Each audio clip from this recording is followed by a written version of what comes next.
Hello my dear friends, I am Professor Vyam Khan and this is the part 5 of our unit number 1 of subject Materials and Metallurgy.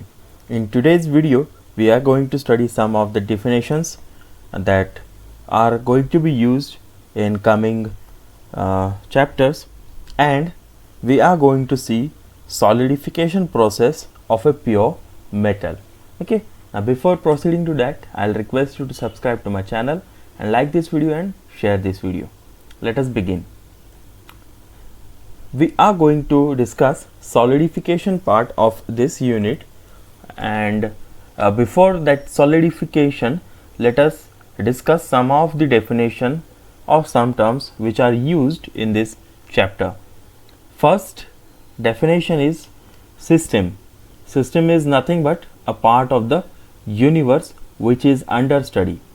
System is your part of the universe which we are going to study or which is under study. Okay. Second one is phase. Phase is nothing but a homogeneous, physically distinct and mechanically separable part of the system which is under study. एक system को अगर हम study कर रहे हैं, कोई भी system रहने दो, अभी हमारे मटेरियल्स या मेटलर्जी जो सब्जेक्ट हैं इसमें सिस्टम जब हम बोलते हैं तो किसी एक पर्टिकुलर मटेरियल का स्टडी रहता है. फिर वो सॉलिड फेज़ में रहो या लिक्विड फेज़ में रहो. ओके, अब ये फेज़ मतलब क्या है एक्चुअल में. देखो, हमने जो फेजेस है या स्टेट जो है मटेरियल के वो हमने पढ़े हैं. स्टेट्स मतलब क्या, whether it is in liquid form, whether it is in solid form, whether it is in gaseous form. Okay, ये स्टेट्स हैं मटेरियल के, किसी मटेरियल के. ओके, नाउ स्टेट्स और फेज में एक हल्का सा डिफरेंस है. स्टेट्स में हम टोटली जो उनका कंडीशन है वो टोटली चेंज हो रहा है. जैसे गैसियस है, so this is totally different. Okay, then there is liquid, this is totally different. Okay, then there is solid, this one is also a different state.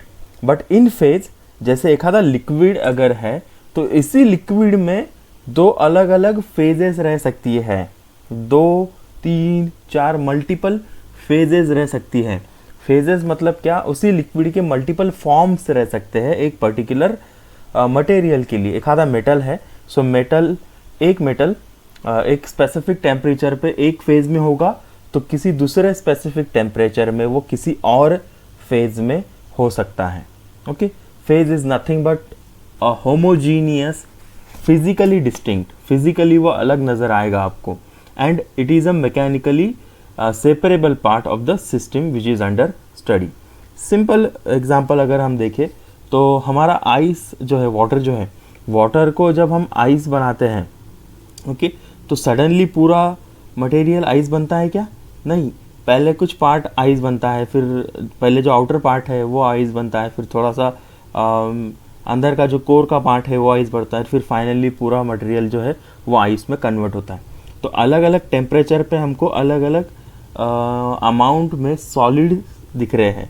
The number of जो solid का percentage है वो अलग अलग है अलग अलग temperature पे. इसी तरीके से लिक्विड में भी जब लिक्विड फॉर्मेशन होगा तो एक स्पेसिफिक टेम्परेचर पे लिक्विड अलग फेज में होगा, उससे कम वाले में उसमें कुछ सॉलिडिफिकेशन हो चुका होगा, इसके लिए उसकी फेज़ बदल जाएगी. फिर और कम करेंगे आप उसका टेम्परेचर तो और उसका फेज़ में चेंजेस आया होगा और ज़्यादा सॉलिड आपको नज़र आएगा. सी, जैसे जैसे हम टेम्परेचर में चेंजेस करेंगे वैसे वैसे हमारी फेजेस में क्या होने वाला है, चेंज आने वाला है. Okay, so that's why a phase is a homogeneous, physically distinct and mechanically separable part of the system. Next one is variable. A particular phase exists under various conditions of temperature and pressure and concentration. कोई भी phase जो हमको phase नज़र आ रही है, okay, ये एक phase अगर हमको नज़र आ रही है तो इस फेज को कुछ कंडीशंस है, वेरियस कंडीशंस है, जैसे कि टेम्परेचर है, प्रेशर है, कॉन्सेंट्रेशन है. ये पैरामीटर्स रिस्पॉन्सिबल रहते हैं इस फेज के ऑकरेंस के लिए. जैसे कि अगर लिक्विड है, जैसे सॉलिड है, सॉलिड से हम लिक्विड में जब जाते हैं सॉलिड से लिक्विड फेज में, जब हम कन्वर्ट होता है हमारा मेटल या मटेरियल, तो इसके लिए रिस्पॉन्सिबल क्या क्या चीज़ें हैं? जो पहला सबसे इंपॉर्टेंट फैक्टर रिस्पॉन्सिबल है वो है temperature. Because of increase in temperature there is change in phase. अब ये टेम्परेचर के साथ ही साथ में प्रेशर भी कुछ रहता है। हम नॉर्मली प्रेशर कांस्टेंट रखते हैं, that is our atmospheric pressure, but अगर प्रेशर बढ़ाया जाए तो ये जो कंडीशन है, मतलब ये जो टेम्परेचर है ऑटोमेटिकली डिक्रीज हो जाएगा और आपका जो फेज़ है वो जल्दी चेंज हो जाएगा। Again there is one more factor which is responsible for this phase change, that is concentration. Okay, concentration के हिसाब से भी कम ज़्यादा आपको प्रेशर टेम्परेचर में नज़र आ सकता है। Okay, so these three factors they decide what is the phase of our material or what is the phase of our metal. Okay, that's why these parameters are called as variables of the phase, इसीलिए इनको क्या बोलते हैं? Variables. Next is components या composition जिसको बोला जाता है। कंपोनेंट क्या रहता है? कोई भी एक सिस्टम अगर हम स्टडी कर रहे हैं, let's say an alloy we are studying, एक अलॉय हम स्टडी कर रहे हैं, जैसे स्टील है। स्टील ये एक अलॉय है, किसका अलॉय है? आयन और कार्बन का अलॉय है। तो ये अलॉय को अगर हम स्टडी कर रहे हैं, सो उसके कंपोनेंट्स जो रहेंगे उसको हम उसमें जो एलिमेंट्स रहेंगे, जो भी एलिमेंट्स उसमें प्रेजेंट रहेंगे, उन एलिमेंट्स को हम क्या बोलेंगे? उस सिस्टम का कंपोनेंट। जैसे अलॉय, स्टील अलॉय आप स्टडी कर रहे हैं, so your iron and carbon will be your elements and these elements will be called as components of the system. Okay, जैसे कॉपर एल्यूमिनियम सिस्टम है तो इसमें कॉपर और एल्यूमिनियम जो है वो कंपोनेंट हो गए। Okay, next one is alloy. Alloy is nothing but a mixture of two और मोर मेटल्स, टू और more elements, not metals, two और more elements having metallic property. Okay, इसमें जो ज़्यादा अमाउंट में रहेगा वो मेटल रहेगा और जो कम अमाउंट में रहेगा वो मे बी मेटल रह सकता है, मे बी नॉन मेटल रह सकता है। Okay, so alloy is nothing but a mixture of two or more elements.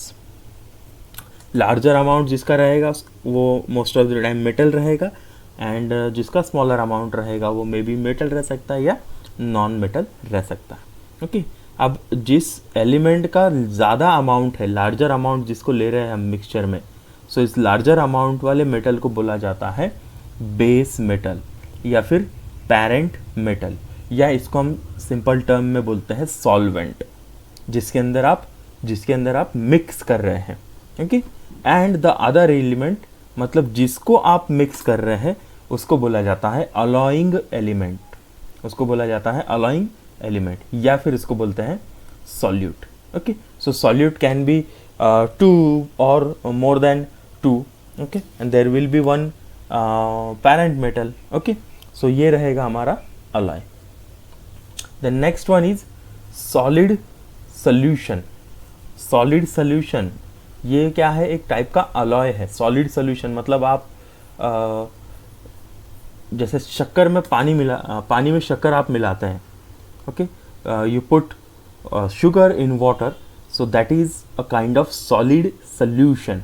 Okay, it is an alloy in which atoms of solute are distributed in solvent. मतलब alloying element जो है ये distribute हो चुका रहता है हमारे parent metal में, and it has the same structure as that of solvent. जब solvent and solute के structure same रहेंगे और उसको अगर हम अलॉय बना रहे हैं तो ऐसे अलॉय को बोला जाता है सॉलिड सॉल्यूशन। इसको क्या बोला जाता है? Solid solution.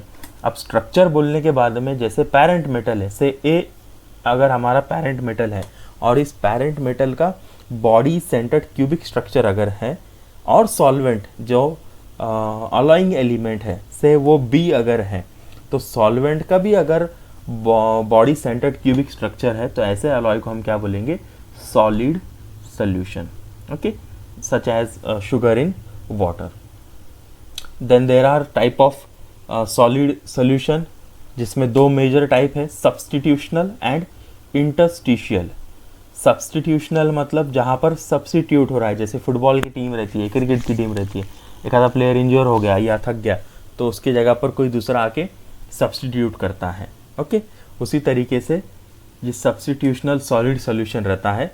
This solid solution means the atoms of B मतलब क्या है, हमारा सॉल्यूट है जो मिला रहे हैं हम। Okay, so this B is your solute element and its atoms are substituted, sorry, the solute substitutes the atom of your parent metal। A हमारा parent metal है, B हमारा alloying element है, alloying metal है। Okay, और जिसको हम solute भी बोलते हैं और A को हम solvent भी बोलते हैं।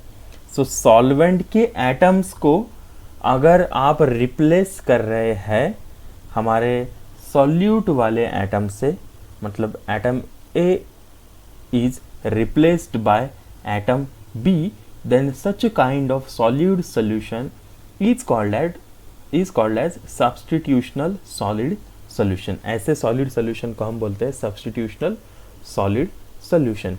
जैसे कि ये ग्रीन वाला जो है ये है हमारा सॉल्वेंट मेटल एटम, मतलब ये पेरेंट है, बेस मेटल है, और ये ब्लू वाला जो है वो सॉल्यूट है, मतलब हमारा अलॉइंग एलिमेंट है। तो यहाँ पर ओरिजिनली ग्रीन एलिमेंट था, यहाँ पर ग्रीन एटम था।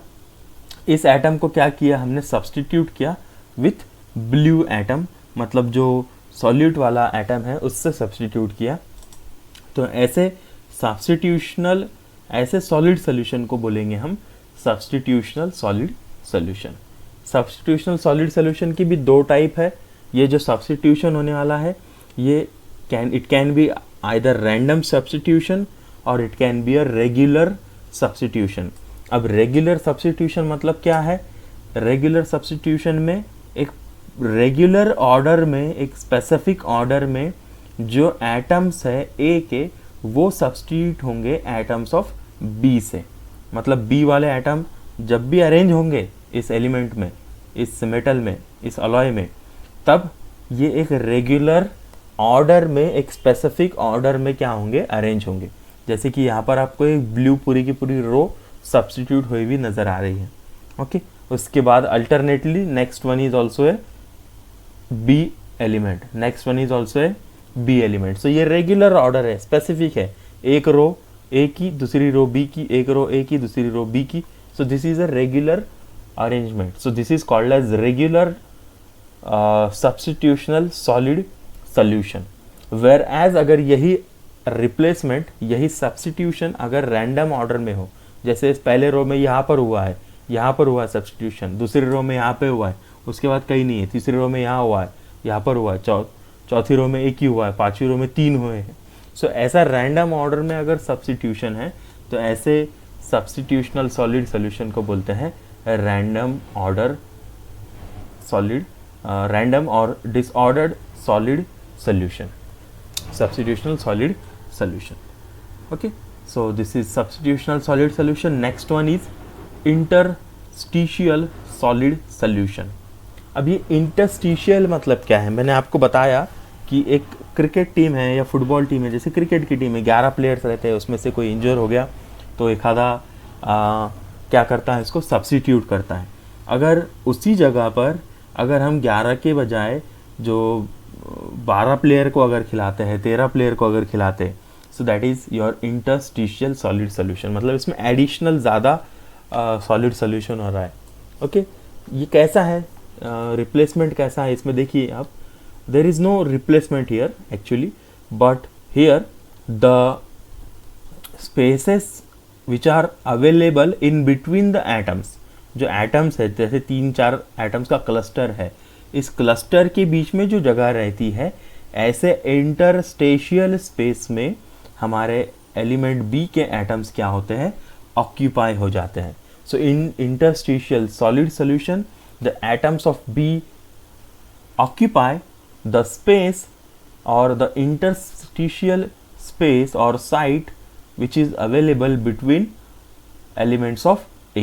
So this kind of solid solution is called as interstitial solid solution, and these two questions may be asked in your question paper. 2 marks के लिए ये may be पूछे जा सकते हैं। Okay, let's discuss next thing. There is intermediate phase.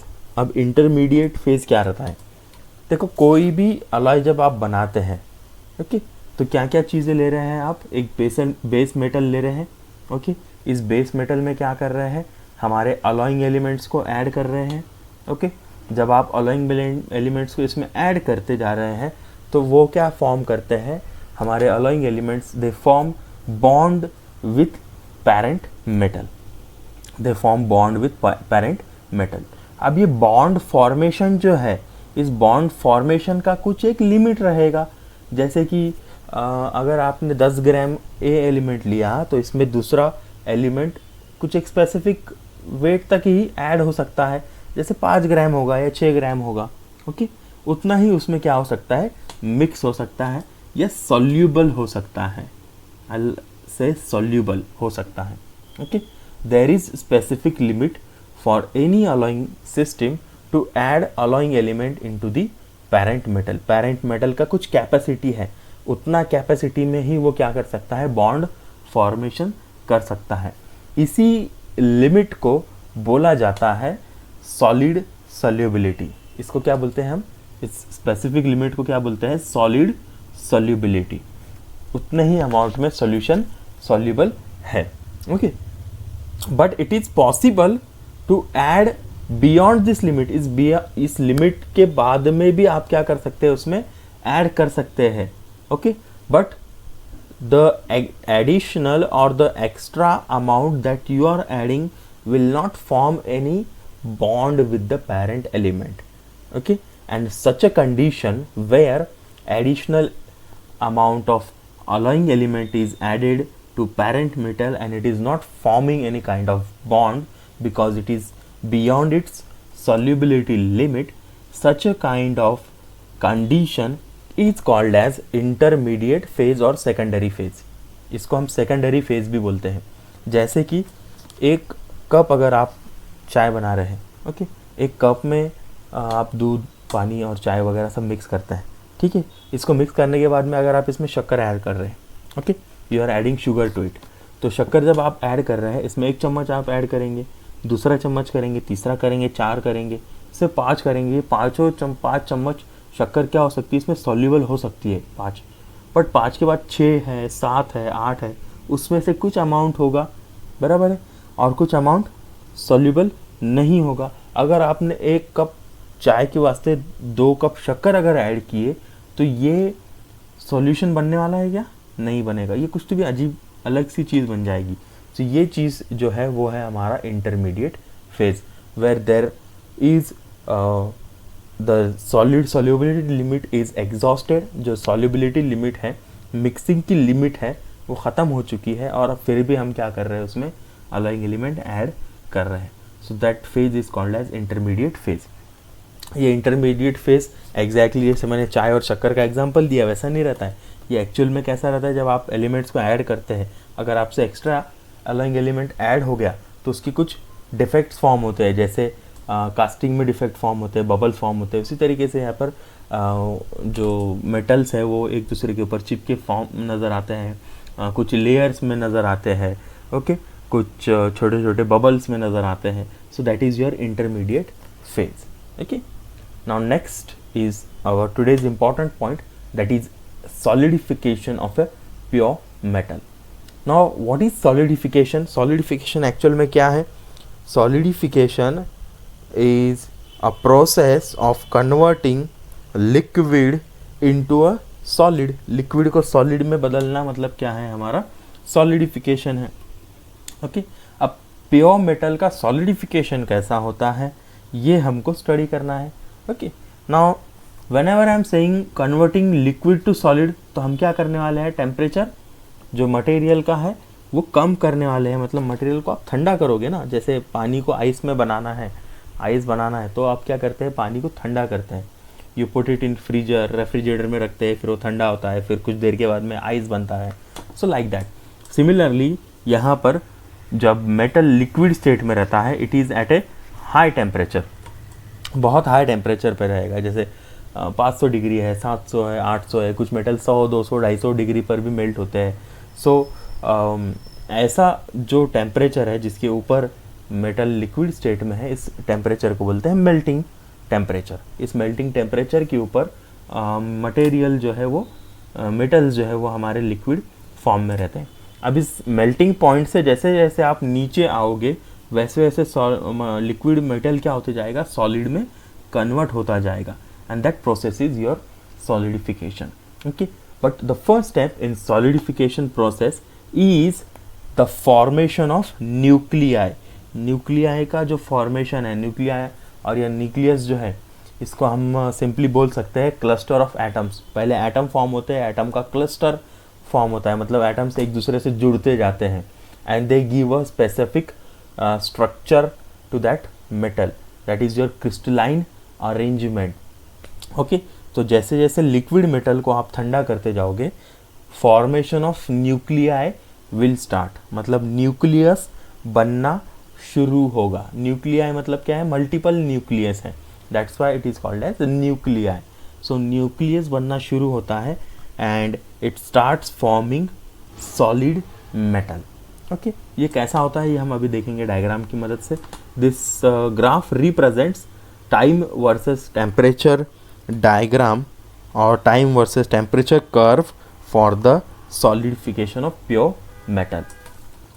ये एक high temperature है। ओके, इस हाई टेम्परेचर से मेटल को क्या कर रहे हैं, हम कूल कर रहे हैं विथ रिस्पेक्ट टू टाइम। जैसे जैसे टाइम आगे जाएगा वैसे वैसे मटेरियल क्या होते जा रहा है, मेटल क्या होते जा रहा है, कूल होते जा रहा है। This liquid is getting cooled. Okay, now this is a point where metal is in a liquid state. कौन से स्टेट में है, लिक्विड स्टेट में है। इस लिक्विड स्टेट से जैसे जैसे हम टेम्परेचर कम करेंगे, जैसे जैसे हम हीट को निकालते जाएंगे मेटल से, लिक्विड मेटल से, it will reduce the temperature of this liquid metal. Okay, as soon as the freezing point is attained here, ये उसका freezing point है। जैसे ही मटेरियल का freezing point आ जाएगा, मतलब जहाँ से लिक्विड सॉलिड में कन्वर्ट होना शुरू होगा, इस पॉइंट को हम बोलते हैं freezing point. So at this point the metal, liquid metal will start to get converted into solid. Okay, and this is the further process from your solidification, and at this particular point there is starting of formation of nuclei. हमारे nuclei क्या हो रहा है, यहाँ पर form होना शुरू हो रहा है।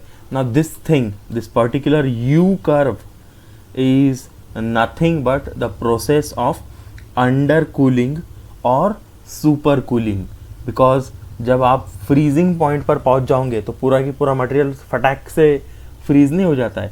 It has to go some more undercooling, उसको कुछ और समय देना पड़ता है, कुछ और टाइम देना पड़ता है, कुछ और टेम्परेचर उसमें से रिड्यूस करना पड़ता है। सो एग्जैक्टली इस पॉइंट से क्या होता है, आपका फ्रीजिंग शुरू हो जाता है, मतलब हमारा न्यूक्लियाई फॉर्मेशन शुरू होता है, and that nuclei formation is seen in this specific figure. जैसे जैसे आप इसको और कम ठंडा करते जाओगे वैसे वैसे क्या होगा, ये जो न्यूक्लियाई है ये क्लस्टर में बदलते जाएंगे और इनका बड़ा स्ट्रक्चर बनता जाएगा। जैसे यहाँ पर छोटा स्ट्रक्चर है, so the structure is getting dense, बड़ा होते जा रहा है। Okay, so this process is slow and this is your solidification process. यहाँ पर छोटे एटम्स थे, एटम्स के न्यूक्लियाई बन गए, न्यूक्लियाई का स्ट्रक्चर बनते जा रहा है, डेंड्राइट्स बन रहे हैं। ओके, देन अगेन ये स्ट्रक्चर जैसे जैसे और आगे बढ़ेगा समय में, जैसे जैसे और टेम्परेचर कम होगा, it will get converted into A solid structure at this point. इस पॉइंट के नीचे जो भी मटेरियल रहेगा वो सॉलिड फेज में रहेगा, इस पॉइंट से ऊपर जो भी मटेरियल रहेगा लिक्विड फेज में रहेगा, और इस पॉइंट के बीच में जो मटेरियल रहेगा it will be in liquid plus solid phase. आया ध्यान में, लिक्विड प्लस सॉलिड फेज, ये फेज जो है दोनों मिलाकर है। Okay, so that's why we are not calling it a state, we are calling it a phase. Okay, now this is your freezing point, and this one particular, this temperature will be your freezing temperature और melting temperature, because this is on a same line, ये दोनों भी same ही line पे है। मतलब यहाँ पर जब आप टेम्परेचर बोलोगे तो फ्रीजिंग और मेल्टिंग टेम्परेचर सेम रहेगा, but the points will be different because with respect to time it is at different position. Okay, now the rate of nuclei formation depends on the rate of under cooling. ये जितना fast under cooling आप करोगे उतना fast आपके nuclei का formation बढ़ेगा। जितना pressure रहेगा उतना जल्दी ये फास्ट ग्रोथ होगा। जितनी इसमें इम्प्योरिटीज रहेंगी उतना फास्ट ये न्यूक्लियस का फॉर्मेशन होगा। So it depends on the rate of nuclei formation depends on the pressure, the impurities and the rate of super cooling. Okay, at any temperature below melting point, अब इस melting point के नीचे कोई भी temperature पे a nucleus has to be of certain minimum size। ये जो nucleus है इसको एक मिनिमम साइज तो भी अटेन करना ज़रूरी है ताकि वो सर्वाइव हो सके। Okay, at any temperature below melting point a nucleus has to be of certain minimum size so that it will grow. This size is called as critical size of nucleus। इस nucleus को जो solidification process है, इस solidification process में एक minimum size below melting point achieve करना बहुत ज़रूरी है ताकि ये ग्रो हो सके। अगर ये मिनिमम साइज से अगर छोटा है so it will get destroyed. Particles smaller than the critical size will get dissolved because of vigorous bombardment of neighboring atoms। जब इसमें से टेम्परेचर निकाला जा रहा है so there is some vibration, उसमें बम्बार्टमेंट हो रही है एटम्स की, और ये बम्बार्टमेंट की वजह से इस छोटे से एटम का, इस छोटे से न्यूक्लियस का सर्वाइव होना पॉसिबल नहीं रहता। इसलिए उसको एक मिनिमम साइज तो भी अटेन करना ज़रूरी है बिफोर दिस प्रोसेस। सो अगर वो प्रोसेस में अगर उसने वो मिनिमम साइज अटेन कर ली, उस मिनिमम साइज के आगे उसकी ग्रोथ होना शुरू होता है and it goes on increasing. Okay, जो पार्टिकल्स बम्बार्टमेंट से मर जाएंगे या डिस्ट्रॉय हो जाएंगे, मर जाएंगे बोलने के बजाय that will get destroyed are your embryos, उसको बोलते हैं एम्ब्रियोज। ओके, अब जैसे जैसे टेम्परेचर कम होता जाएगा लिक्विड में, ओके, वैसे वैसे ये जो क्रिटिकल साइज है, ये क्रिटिकल साइज और छोटी होती जाएगी। मतलब पहले अगर 6 यूनिट डायमीटर पे अगर ये न्यूक्लियस सरवाइव करता था तो नेक्स्ट लोअर टेम्परेचर पे वो मे बी 4 यूनिट डायमीटर पर सरवाइव कर पाएगा। Because of lower temperature the vigorous bombardment goes on decreasing. जैसे जैसे टेम्परेचर कम होगा तो ये जो मूवमेंट है एटम्स का, ये जो सडन फास्ट विगरस मूवमेंट है, तो ये मूवमेंट क्या होते जाता है, कम होते जाता है, और उसी के साथ में छोटे न्यूक्लियस सर्वाइव करना भी शुरू हो जाते हैं। ओके, अब जैसे जैसे टेम्परेचर कम होगा ये क्रिटिकल साइज जो है ये क्या होते जाती है, न्यूक्लियस की कम होती जाती है। इसका मतलब है कि छोटे एम्ब्रियोज भी क्या होने वाले हैं, with lower temperature they are going to survive the process। okay, so therefore with decrease in temperature the critical size also decreases, which means with lower temperature the nuclei with smaller size can also survive। hence at lower temperature nuclei become progressively smaller। तो जो nucleus है इसकी size क्या हो जाती है, with decrease in temperature the size also gets smaller. मतलब छोटे साइज के न्यूक्लियस भी क्या होंगे, अभी सर्वाइव होंगे और वो अपना क्लस्टर बनाएंगे। Hence the number goes on increasing. जो नंबर है उनके न्यूक्लियस के वो बढ़ते जाते हैं and hence the formation of your solid happens. Okay, so growth of nuclei it occur bye diffusion process. Okay, diffusion process से होता है and that diffusion process is dependent on temperature. Hence nucleation and rate of growth is also dependent on temperature। okay, so this is all about your solidification and the terms involved in solidification of a pure metal। so it is enough for today। thank you, thanks for watching this video। please stay at home, stay safe and keep learning। thank you।